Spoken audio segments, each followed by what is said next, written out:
చరవాణి కోసం ఆన్లైన్లో ఆర్డర్ వేయగా దానికి బదులుగా 2 బట్టల సబ్బులు వచ్చిన ఘటన వరంగల్ జిల్లా నల్లబెల్లి మండలంలో చోటు చేసుకుంది.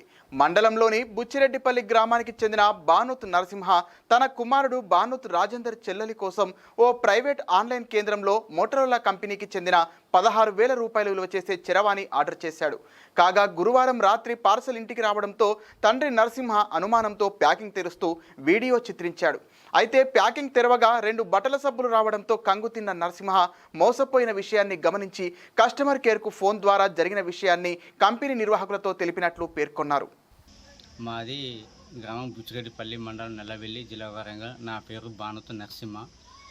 మేము ఫస్ట్ తారీఖు నాడు మా అబ్బాయి ఇంటికాడనే ఉండే, అప్పుడు హైదరాబాద్లో ఉండటం మొన్న వస్తే ఫస్ట్ తారీఖు నాడు వచ్చి బాపు మన చిట్టికి సెల్లు కావాలని అంటే ఆ సెల్లు రేపు బుక్ చేయరా, అమ్మాయికి ఇప్పుడు డిగ్రీ కదా ఫస్ట్ పోవాలి కదా, ఒక సెల్లు కొనిపిద్దామని బుక్ చేసిండు. మోటరోలా సెల్లు ఫ్లిప్కార్ట్లో బుక్ చేస్తే ఏమైందంటే ఆ ఫస్ట్ తారీఖు నాడు చేసింది. నిన్న 5వ తారీఖు నాడు ఆ డెలివరీ బాయ్ వచ్చి మీకు డెలివరీ వచ్చింది, మీరు వచ్చి తీసుకోవాలి, 16,000 కట్టాలని చెప్పి ఫోన్ చేస్తే వచ్చిన ఇంటికి వచ్చి ఆ అబ్బాయి ఏమన్నాడు, పైసలు కట్టుండే ఫస్ట్ అని అంటే పైసలు ఫస్ట్ కట్టేసినాం, మొత్తం 16,070 రూపాయలు కట్టేసినాం.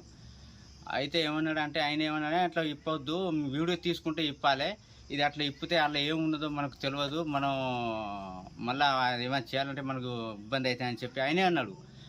ఆయన వీడియో తీసిండు, నేనేమో ఇట్లా ఇప్పితే మొత్తం అయిపోయినాక ఇట్లా చేస్తే మొత్తం 2 సబ్బులు కింద పడ్డాయి. ఊరిని అమ్మాయి 2 సబ్బులు కింద పడ్డాయి. ఒకటేసారి పరేషాన్ అయిపోయినాం. 16,000 రూపాయలు ఇన్ని పైసలు పోయినాయి. మేము రోజు వరకు కూలి చేస్తే ఎన్ని పని ఎన్ని రోజులు కూలికి పోతే పైసలు వస్తాయి ఇట్లా అనుకుని మేము ఏడ్చినాం. ₹1 2 రూపాయల 16,000 రూపాయలు దండిగా అయినాయి సార్.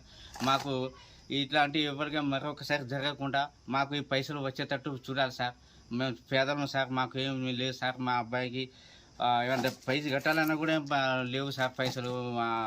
కూలి నాలు చేసి బదులు అడిగి బుక్ చేసినాం సార్. పైసలు ₹1 కూడా లేదు. మాకు న్యాయం చేయగలరని కోరుకుంటున్నాం.